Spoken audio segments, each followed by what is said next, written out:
Hello there, Mandy here. Restorative Grief with Mandy Capehart is not just a podcast. It's also a book, a free online grief group, and a one-on-one private coaching practice. If you are interested in learning more, visit mandykapehart.com to find out how restorative grief can help you heal heart, mind, body, and spirit. Welcome back to Restorative Grief with Mandy Capehart. You are listening to episode 199, titled Meeting the Needs of Grieving Kids with Eric Daddario.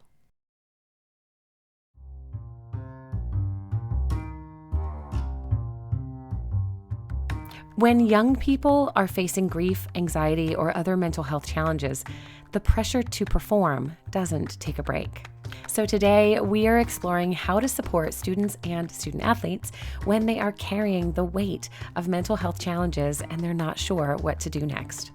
My guest is Eric Daddario, a speaker and advocate whose work centers on helping young people make healthy choices while navigating hardships and on how to support the adults in those lives to become more empathetic, active listeners, and ultimately more trusted adults. So if you work with kids, have kids, know kids, or just care about kids in any way, this conversation will equip you with insight and practical ways that you can show up well. Hey, everybody. Welcome back to Restorative Grief with Mandy Capehart. I am your host, Mandy, and today I am joined by Eric Daddario. He's a former Division I athlete whose personal journey through grief has really fueled his mission, supporting students who are facing mental health challenges. So Eric's story is one of transformation where something egregious happened and it helped him find a powerful message of hope and resilience through the rest of his story and what he hopes to continue working on. So, Eric, thank you so much for making time to be with me today. Mandy, thank you. Thank you for having me on the show. Really appreciate it. Looking forward to it. Yeah, absolutely. So, start us off. Tell us about this moment in your life of many, I'm sure, that really kind of changed the trajectory of your story Yeah. and the work that you do.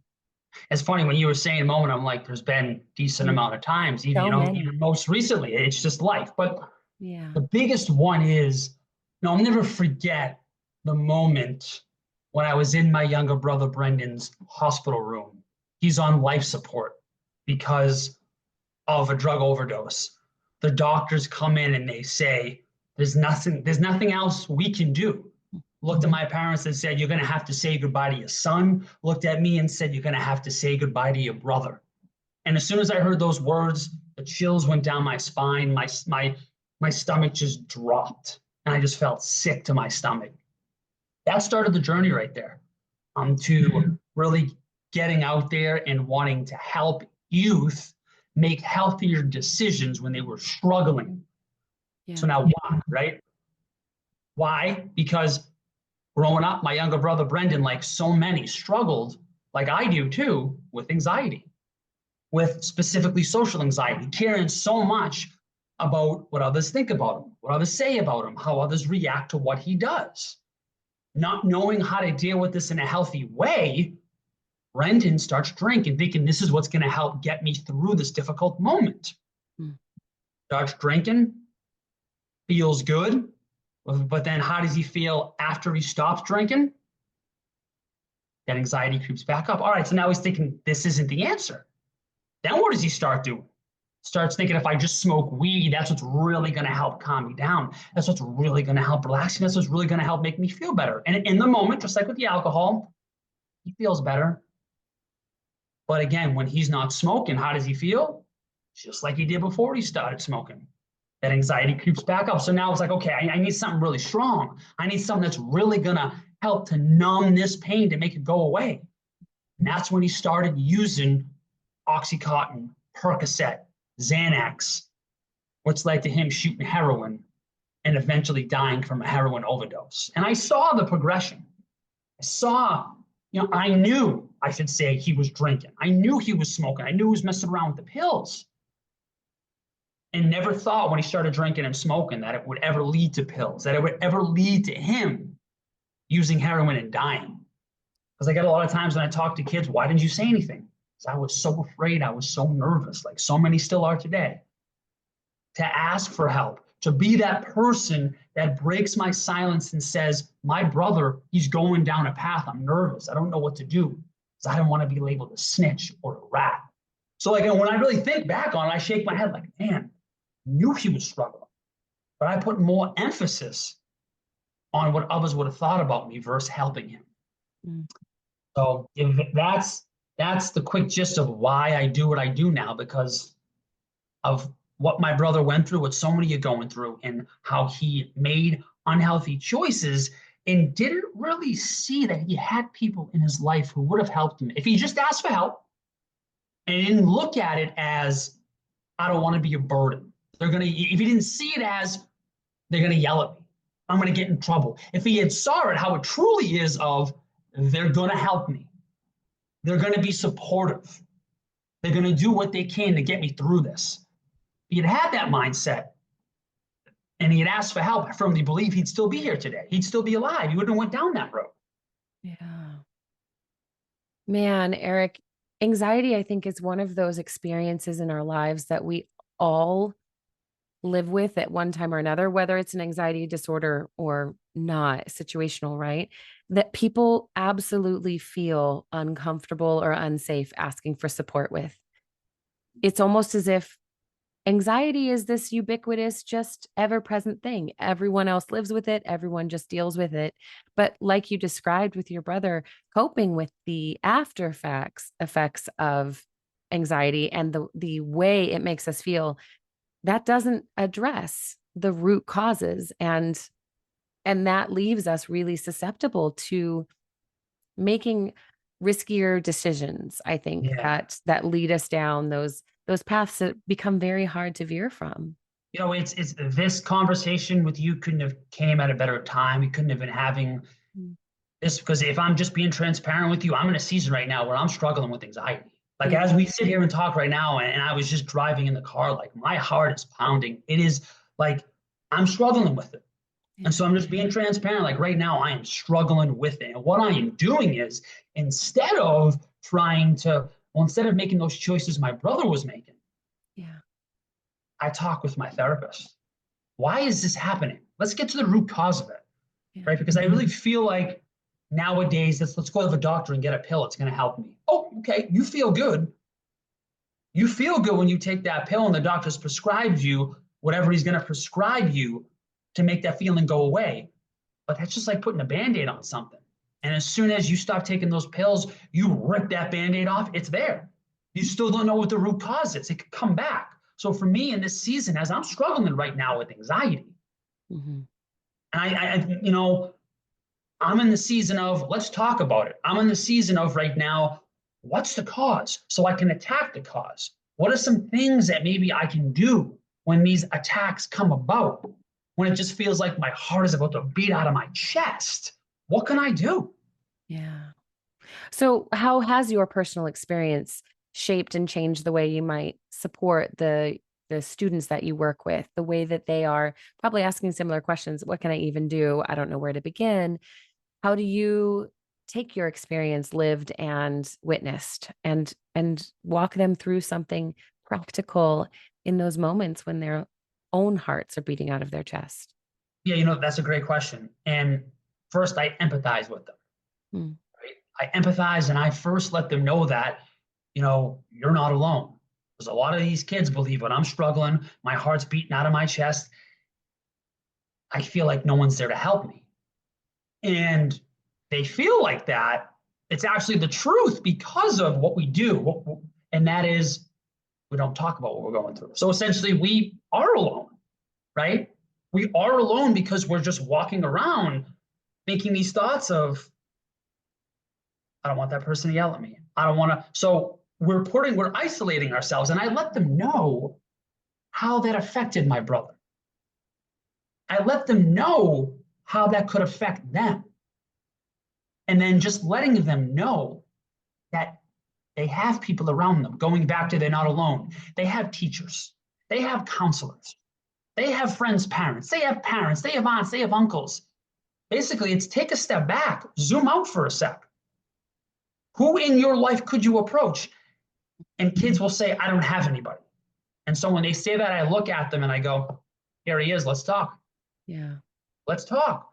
Because when anybody, when it really comes down to it, I'm going to say 99.9% of the people out there have someone to talk to. They're just not thinking about it. And it's maybe that person they don't want to talk to because they know, well, because they maybe don't want to let them down. They feel a little bit more ashamed, a little bit more embarrassed to approach that person. Yeah. So the real thing for me is in my experience is just letting them know that they're not alone, letting them know that people feel isolated. You feel isolated because you're isolating yourself because you're not taking action. When you take action and you ask an adult, somebody in your life for help, and you start talking about it, and you come up with solutions with them, and that's when the healing starts. That's when you start to feel better. So I'm taking from my experience, just seeing that, how it affected my brother and making unhealthy choices instead of having that, you could say, tough conversation versus having that tough conversation and how it can affect you. Yeah. This is pertinent to grief work as well. People will resist sharing stories of their grief because they don't want to hear the response, because most people don't even know how to respond to grief. They respond with platitudes or scriptures or everything's going to be fine. Do you want to go see a movie, and try and distract people? And in this context, it makes me think of all of the beautiful, well-meaning adults who are probably panicking at the thought of listening to this and thinking about their kids or their own students that they might be around.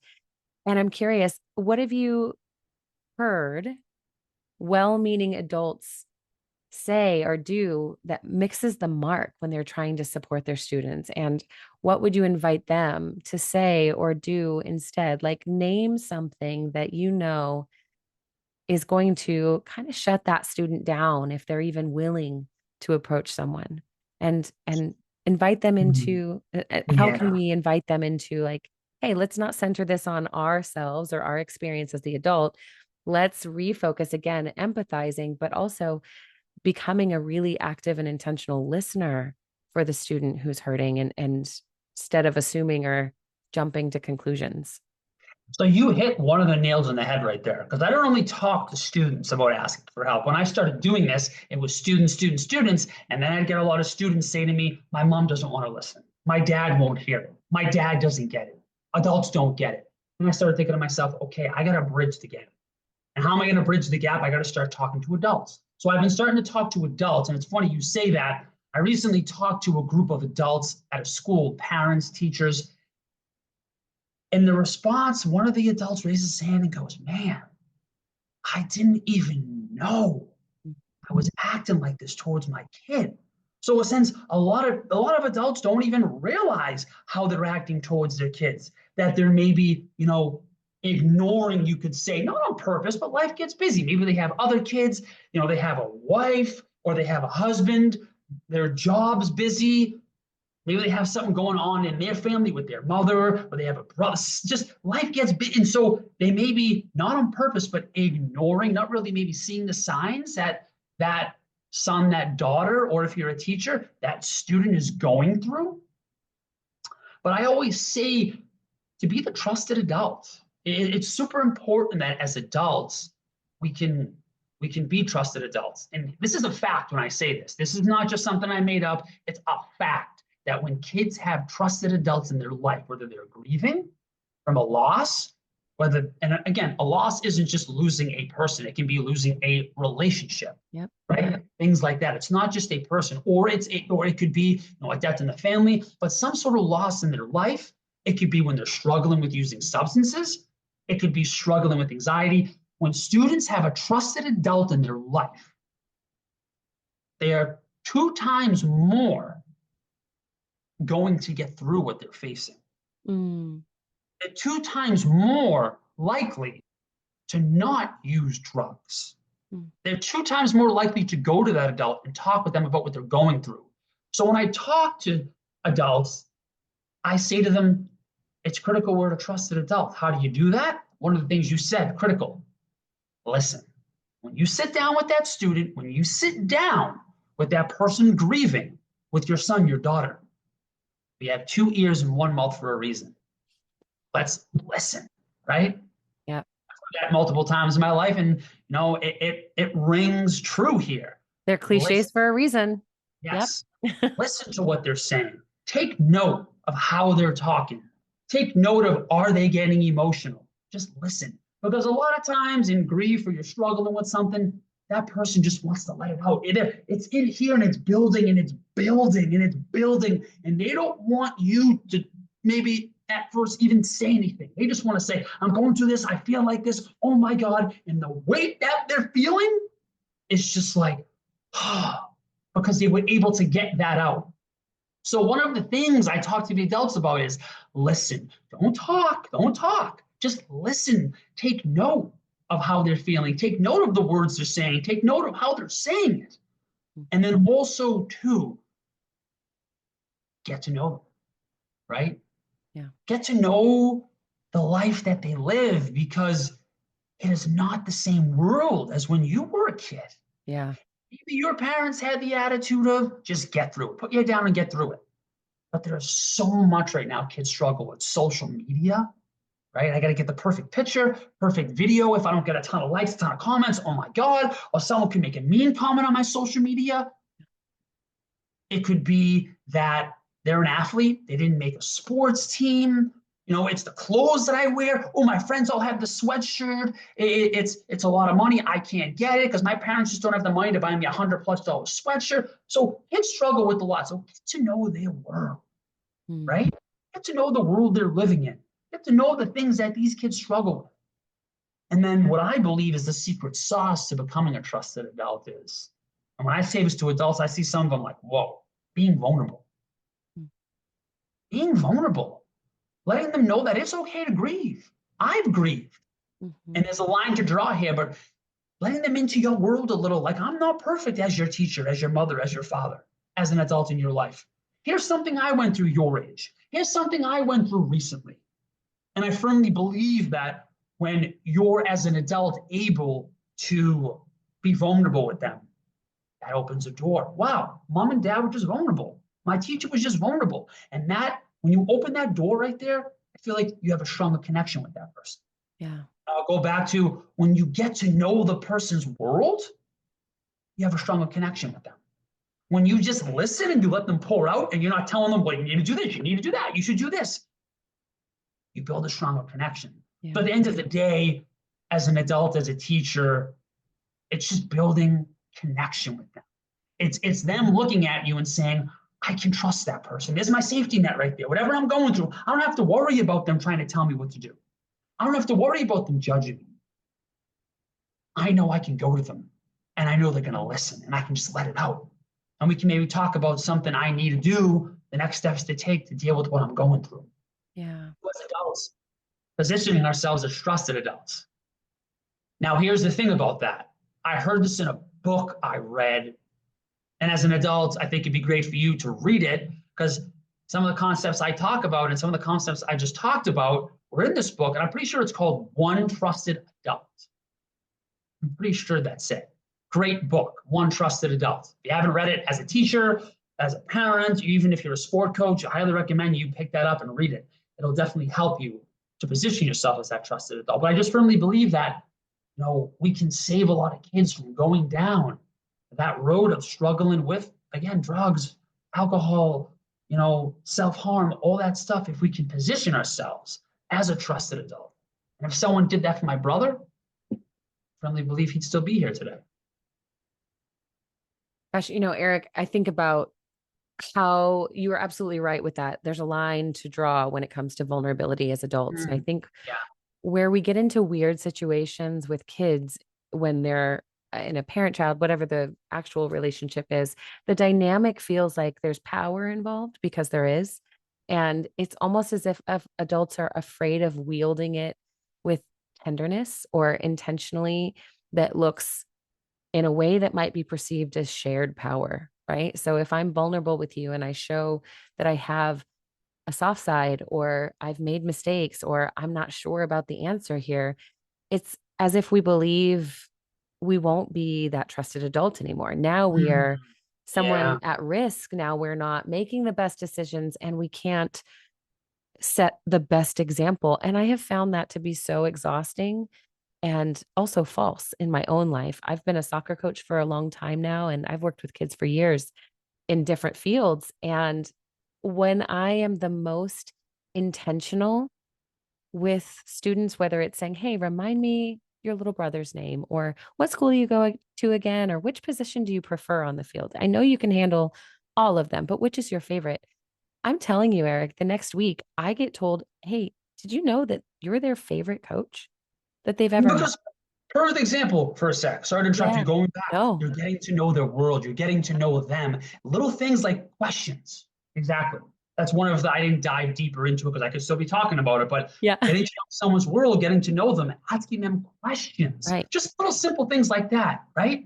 That doesn't take a lot of time, a lot of thought. Like, how was your day, right? What did Yeah. you learn today in school? Just, and the person may shrug it off, oh, nothing, whatever. But eventually it resonates. But Well, you're and that's, 100% right.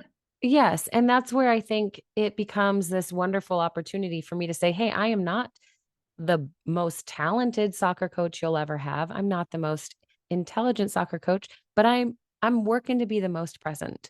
And as much as I Mhm. can be with you through whatever, this is a game, but it's not actually about the sport, right? This is Yeah. about being a human together. How would you, when you walk into like a team environment or a school environment, Mhm. what is it that tells you the people around that group of students are aware this is not about the books we read and this is not about the desks we sit in? What is it about those environments that you can tell this is a safe place for kids to experience hard things and talk about it? For me, when I go and I talk into schools like that, one of the big things is you could say at the end of the presentation, right? And I'll get them to come up to me and they're just completely vulnerable. Mm. And but then they'll say, I just wanted to let you know, like, great presentation, but I have so and so I can talk with. They will legit tell me, I can trust my teacher. I can trust my counselor. I can trust my coach, right? So I think the biggest indicator to me is honesty Mm. and not and how they look at it. Because if they were to look at it as something negatively, they wouldn't come up to me. They wouldn't approach me. They would just, great presentation. They wouldn't say anything to anybody, and they would just walk right out. Mhm. Right? Like that's one of the biggest indicators is they're not afraid to talk about it because they'll go into, I've heard some of the stories. I've been abused by my grandfather. Homeless. My parents are used. I've heard some just horrible stories. My heart goes out to these kids. But like the indicator of like, it's okay to talk about it. It's okay to be vulnerable. It's okay to let out there what I'm going through, Mm. right? Because it's going to help me. It's not going to hurt me. When we talk about it with that adult we can trust, when we talk about it with somebody that's going to have the intention of helping us. So Yeah. that's the big indicator. Nothing really, I mean, you could say also too, maybe an indicator during the presentation of when I'm asking them questions, same type of thing, right? I'll double down on them being vulnerable and honest. Because I'll ask them, who in here has struggled? What have you struggled with? Does anybody care to share? I've struggled with this. I've struggled with that, right? So that's right there when I know, okay, this audience right here, they're okay with talking about what they're going through. No one's ever super comfortable with it 100%, but Sure. they're comfortable to share it, comfortable enough to share it and to talk about it. So those are the two biggest things is after the presentation, I'll get students come up to me and just be vulnerable and talk about what they're going through, but then also during the presentation, right? Yeah. Around the kids. Maybe an auditorium filled with 500 students, 300 students. Yeah. They'll be vulnerable in front of them. And that takes a lot. That's Well, it not takes easy. so much. Yeah. That's all the guts in the entire school poured into one kid. And that kid can start a domino effect of the other students recognizing, well, if they can share, I can share. If they Yeah. can open up, I can open up. Oh man, I always thought Tommy was so tough. And here he is Mm, talking about his mom leaving, and I can handle that. I can do that too. And I didn't yeah. know we Yeah. had that in common. And it's amazing how much peer support becomes available. And that's what I wanted to ask you about next was Mm, just how, when it comes to these kids supporting each other. And this can resonate, of course, with adults as well. So if you're an adult, you should still be listening to the answer here. How can we as adults, but how do peers, how do we equip students to be able to feel like they can create a safe space for one another without asking them to take on too much, without asking them to have that story, and I'll qualify this question with just an example of like when I work with grievers who are trying to explain to their family and friends how to be a supportive person in their life. The resistance comes from, well, I've never lived through that. So how should I know to support them? I've never lost my parent. I lost my mom. People will say, well, I don't know what that's like, so I don't know how to support you. And I know what my response is and what it would be for that situation. But I'm curious when it comes to these students who we know are under so much professional is the wrong word, like school pressure, academic pressure, personal pain. How would you call them into support with each other without having to have the same experiences? Yeah, I'll answer that in a second. But I want to go back to what you had just said about I haven't lost a mother, I haven't lost a father. Okay, but have you had a loss in your life? Again, have you lost a boyfriend? Have you lost a girlfriend? Right? Have you maybe as a teen lost a job or lost something that you truly care about? And again, it doesn't have to be a death, as I said at the beginning. That's crucial to understand because when people think about loss, it's someone died. No, it's not always that. Have you lost a cat, a dog? Did they stray away? You love them so much, right? Not physically died, but have you had loss? Most people have. And so you can comprehend what they're going through on some level. I always say to help somebody, you don't have to have gone through what they've gone through. You just have to be empathetic and you have to put yourself in their situation and try to understand from their perspective, right? So that's the biggest thing for me. We can all help each other because we've all gone through things. So we've all had loss and struggle. But to go back to your question of how, as a friend, I always like to, talk about friends, classmates, teammates. How can we help each other?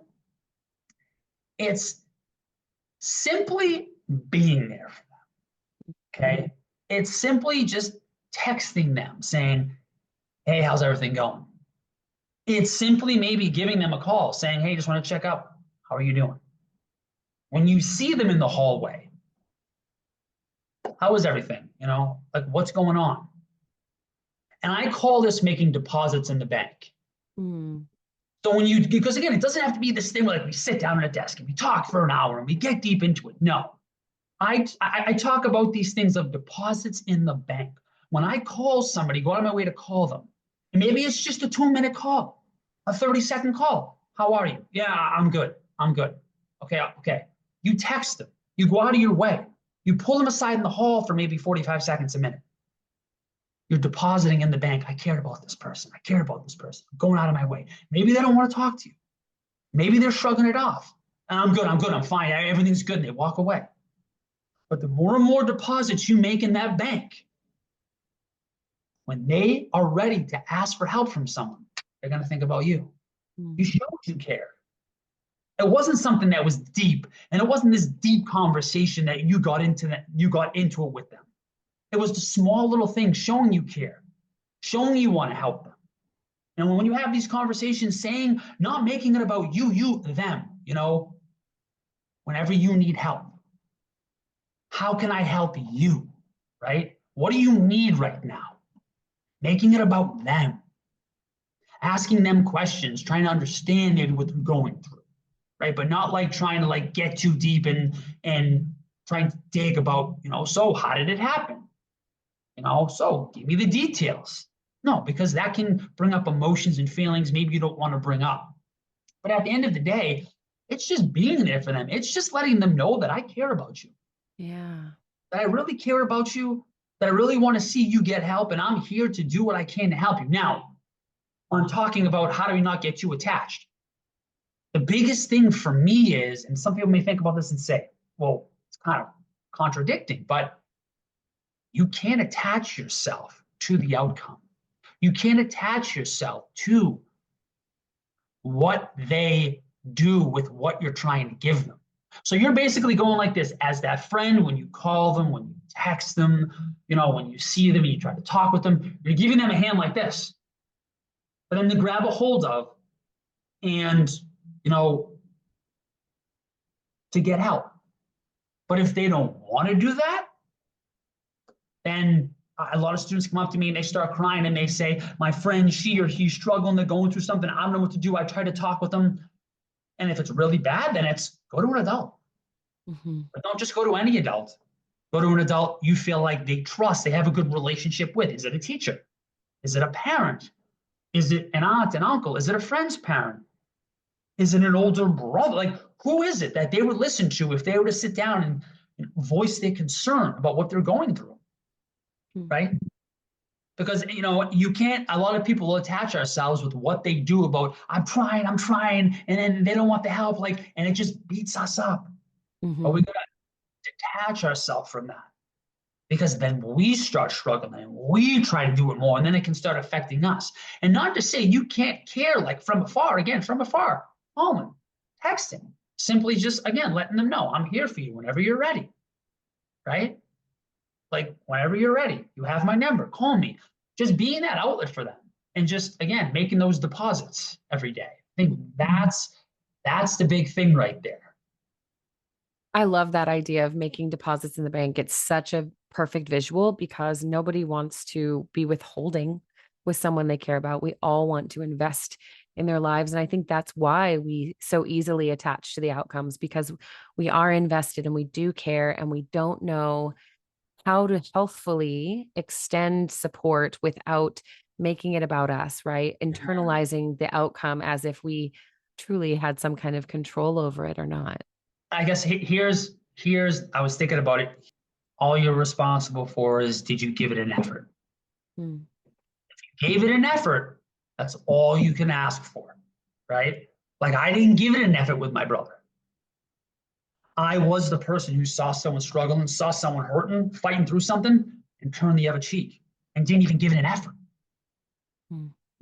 So. Yeah. Okay. We're coming up on our time, which is unfortunate because this is such a rich and helpful conversation. Hey, but we can always have part two. I'm down. Let's just start a whole new podcast, Eric. I think that would be ideal. My question is, I'm thinking about my partner coaches. I'm thinking about aunts and uncles, thinking about all these adults that interact with kids and are maybe feeling a little bit more resonant with your story of not making an effort with your brother than they want to. Where can educators or parents or coaches or caregivers really start this process if they realize after listening that maybe they have been overlooking some risky behaviors or some withdrawal or some grief and anxiety in the young people that they care about?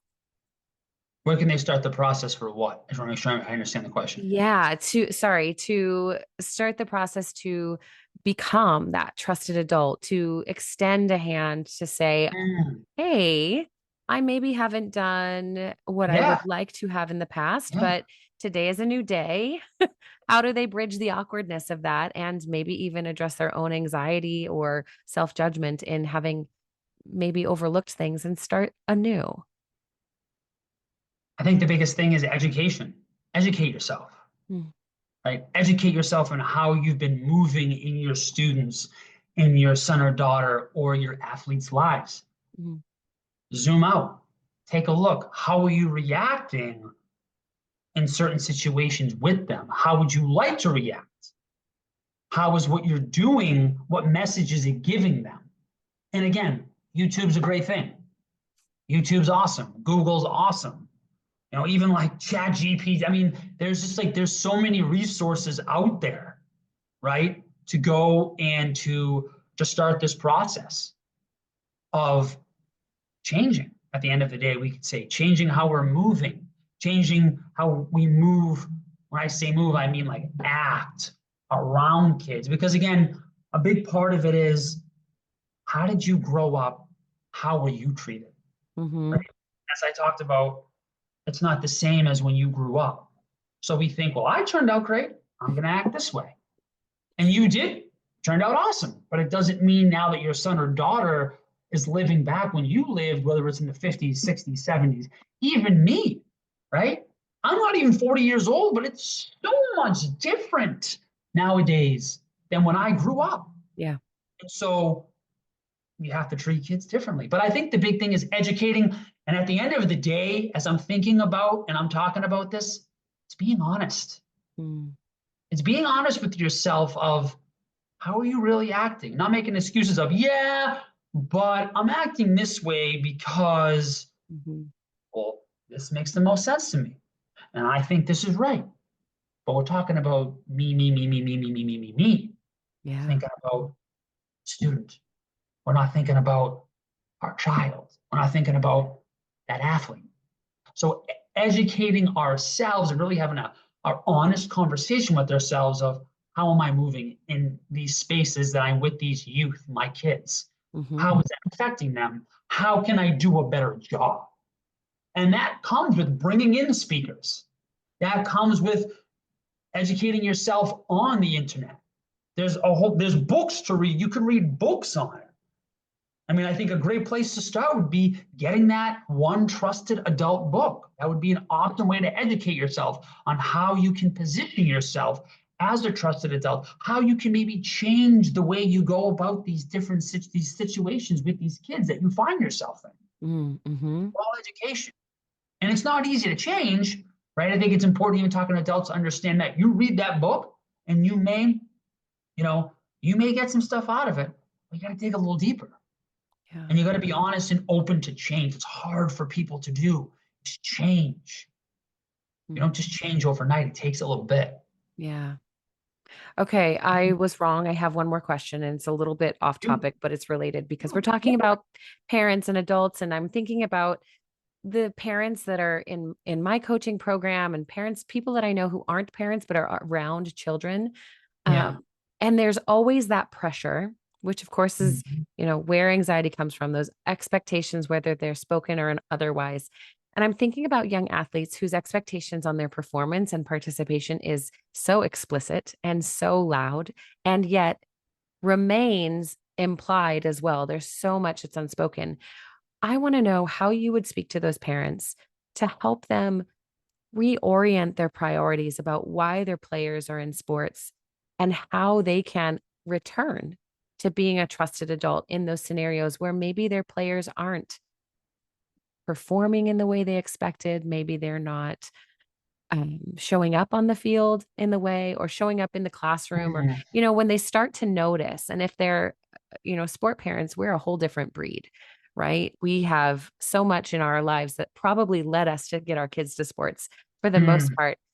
So we have expectations, and Yes. often we overlook our students, our players, our children have expectations for themselves as well. So what would be your insight for those parents to kind of reorient themselves into being the parent, the trusted adult role, instead of the, not necessarily the, not the coach, but just to be a person of support when the losses come, when they miss, Yeah. when they show up. It's funny we were talking about this. As an athlete growing up, love my dad. Unbelievable. Love him. Yeah. And I know it was all good intention, but when I didn't have a game, oh, I was gonna hear it. Yeah. Right? Like, well, when I didn't have a good game, I was gonna hear it. Yeah. And it got me upset. He wasn't trying to do that. Yeah. He loved me. I knew he loved me. It's just it got me upset. And so I think, we go back to, as we talked about, not attaching ourselves to the outcome Yeah. when we're trying to help somebody. As a parent, I want to specifically talk to the parents because they invest so much Yeah. into their kids, depending on the sport, right? It can be a lot of money, Yeah. it can be time. And so they want to see a result. I feel like a lot of parents now, if their kids play a sport, it's all right, I'm spending all this money in this time. You're going to get me a D1 scholarship, so I don't have to pay a whole lot for your college, Yeah. right? And it's not going to happen to every kid. That's unrealistic expectations. See, for me, having a kid in sports, are they enjoying it? Yeah. Because we need to come down to reality. Not every kid is going to play pro, right? Not to say your kid can't strive and work hard at it, and that's great. There are so many great qualities also that come from sports growing up. Yeah. When you go to interviews, when you get a job, right? You learn to be a team player. Yeah. You learn to work hard with others. You learn to problem solve. So sports, help you in so many different ways in life. But as a parent, we can't attach ourselves to how our kids are doing. Yeah. Because I see it. I'm a hockey player.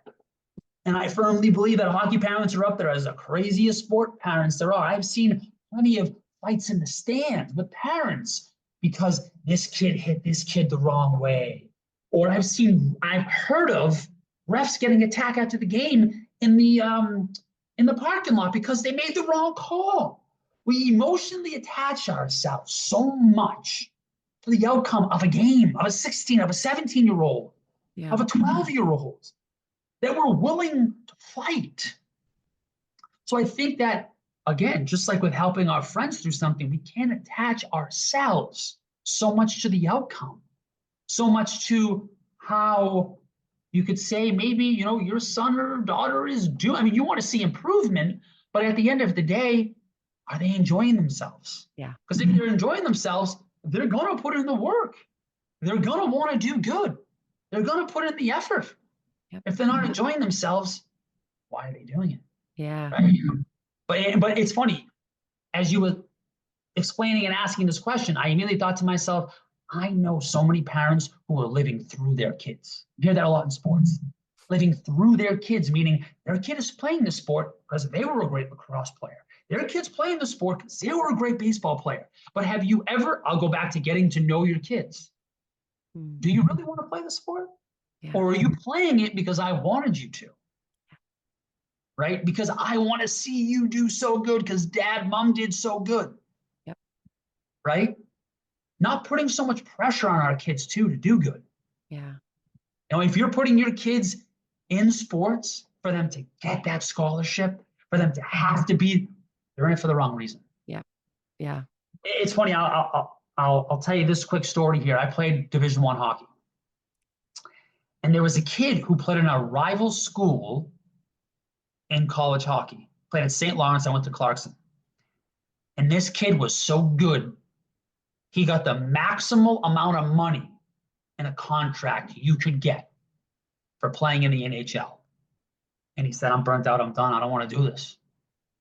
I don't want to do this anymore. It's just too much. He was pushed so much. Yeah. It was the pressure pushed so much. And it got to the point where it's just like, this isn't enjoyable. I don't want to do this. And some kids would just do anything to get to that situation. But for him, it's just like, that's just too much because he would push so hard. And it takes a lot of time. It takes a lot of effort. So, I mean, I just think at the end of the day with parents, enjoy the ride.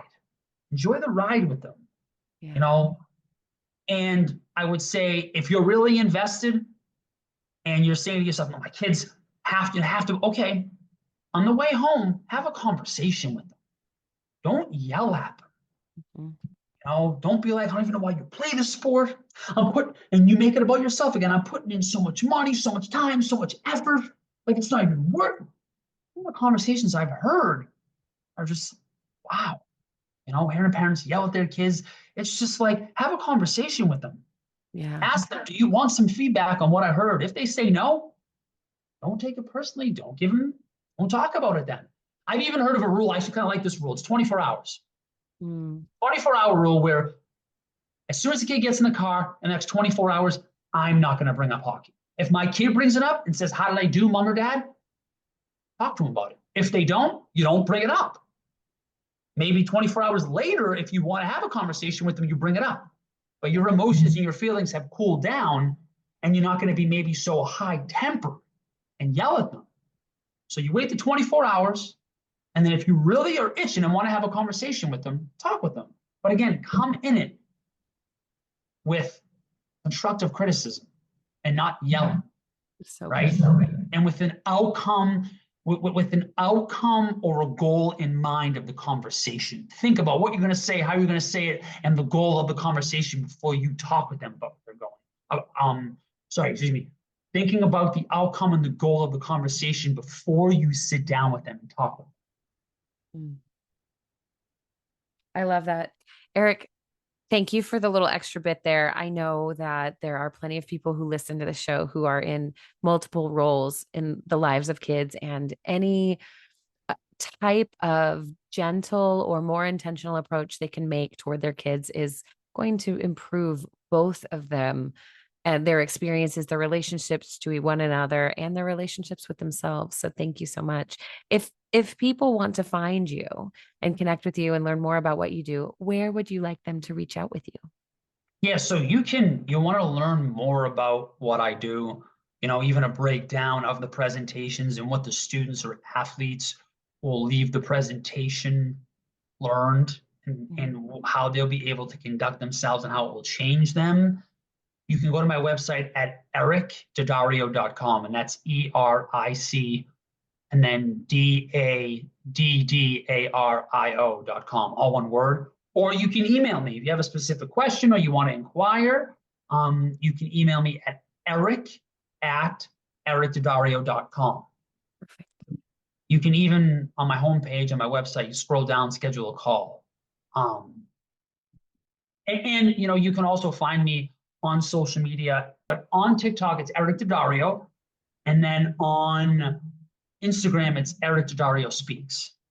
And I'm posting, daily things for students, for athletes, for parents, just educating them on what we talked about today.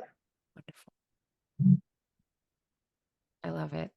Eric, thank you again for being here with me and for sharing the story of your brother and just the beauty that has come from such an unthinkable loss and how you are using it to just continue bringing health into other people. It's a gift. Yeah, so thank you so much. A gift that I was, definitely given, I feel like, by God.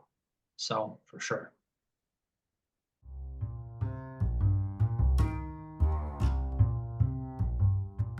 Thank you for listening to episode 199 of Restorative Grief.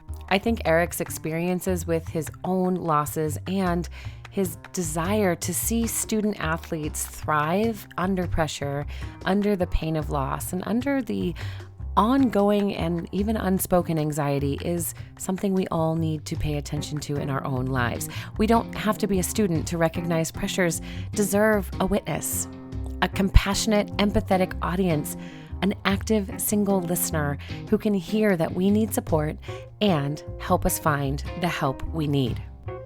Be sure to check out the show notes so you can find a link to Eric's website, his social media, and even buy your own copy of One Trusted Adult, How to Build Strong Connections and Healthy Boundaries with Young People. I've already ordered my copy, so I cannot wait to dig in and make sure that I'm showing up in the most honest, intentional, and authentic way possible. If this is your first time listening to the podcast, thank you so much for being here. And I hope that this information and conversation is going to be a game changer for you and your student athletes, your kids, and any other child in your life and adult, frankly, that you might encounter who needs support. Please be sure to subscribe, become a patron of the show if you're interested, because that kind of support always makes a difference in this work. And we'd love to hear from you. If you want to reach out on social media or shoot me an email through my website, please do. I'd love to know what you thought. And if you have any ideas about other great people we can talk with. And as always, before we go, one last thing. Please remember, the only solution for grief is to do the work of grieving. Thank you for listening. I'll see you next week.